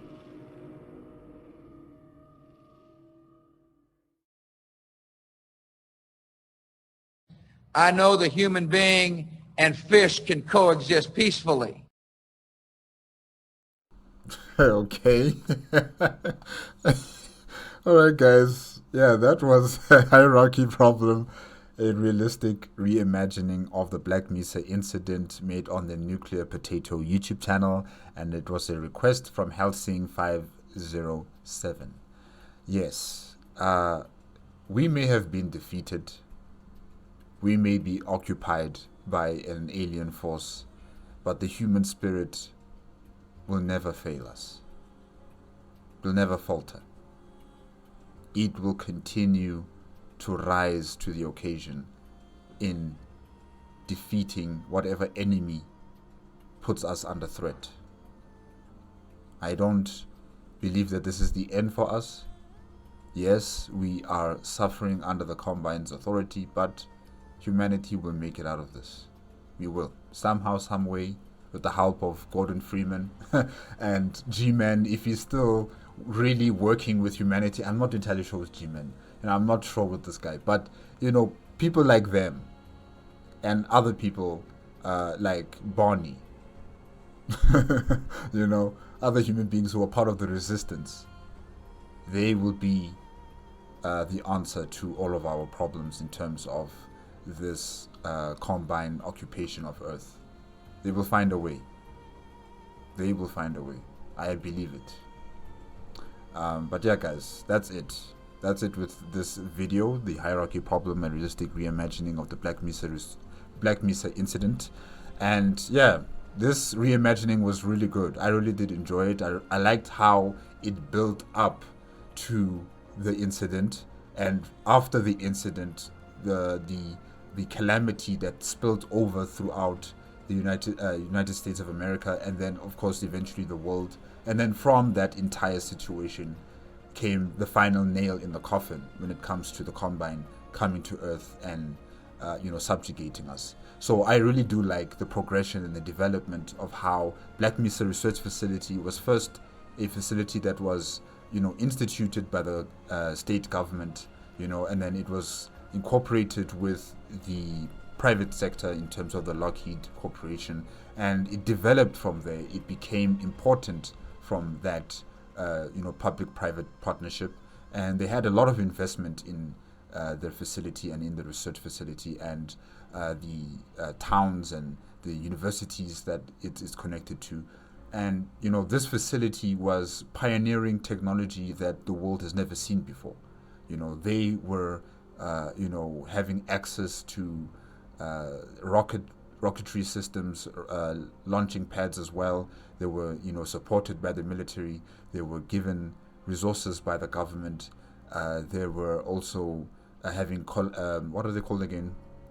The colliders. I forgot what they're called.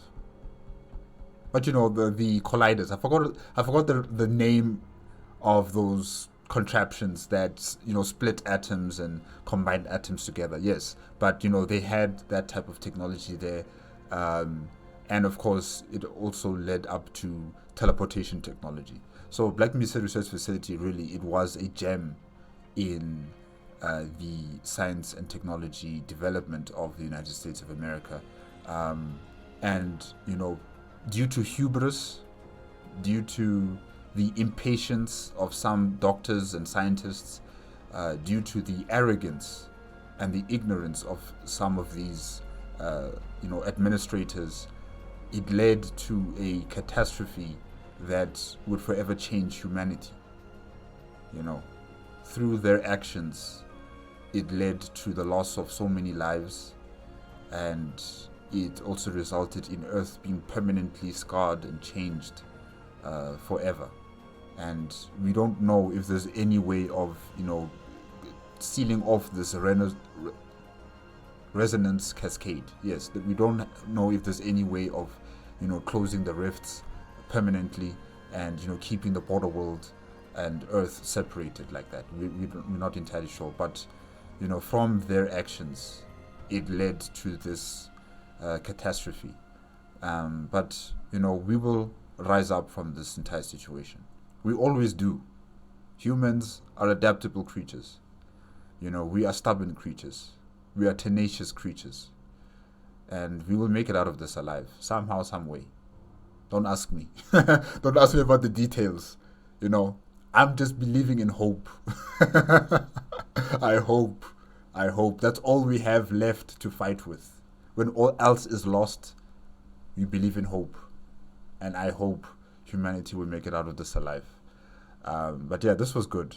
This was really, really good. It was also very, you know, engaging in terms of the imagery that NuclearPotato was giving to us, while also telling us of the events, you know, leading up to the Black Mesa incident, and also after the incident, and then during the era of the Combine, you know, with the imagery and the information that's also been shown, and the Vortigouts, how some of them were captured by human beings and, you know, given cereals to eat. That image was really funny. That image was really funny to see. But yeah, really, I did enjoy this. Thank you again to Helsing507 for requesting that I should react to this video. It's been really entertaining. And also NuclearPotato, well done with this video. I really did enjoy it. And guys, remember, if you want to check out the original video as well as NuclearPotato's YouTube channel, the links are going to be in the description below. If you like my reaction, please give me a like, comment, and subscribe to my channel. Click on the notification bell if you want to be up to date with my latest videos, and I'll see you guys next time. Okay? Bye-bye.